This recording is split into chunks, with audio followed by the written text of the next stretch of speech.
Pedicure কিভাবে করে আজকে আমি সেটাই তোমাদের সাথে শেয়ার করব।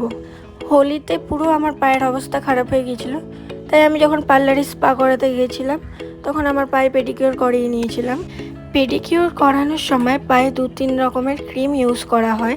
তো আমার পায়ে প্রথম ক্রিমটা অ্যাপ্লাই করার পরে আমার পাটা ভালোভাবে ম্যাসাজ করে নিয়েছিল। আর পেডিকিওর বছরে 2বার করলেই যথেষ্ট, বেশি করার প্রয়োজন পড়ে না।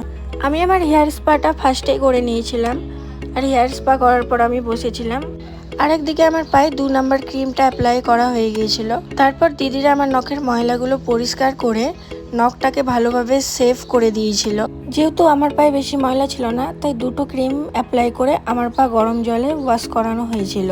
ওয়াশ করার পরে তোমরা দেখতেই পাচ্ছ আমার পায়ের সব ময়লাগুলো পরিষ্কার হয়ে গেছিলো। তারপর দিদি আমার পায়ে নেল পালিশ পরিয়ে দিচ্ছিল, আর তারপর তোমরা দেখতেই পাবা যে আমার পাটা কতটা সুন্দর হয়ে গেছিলো।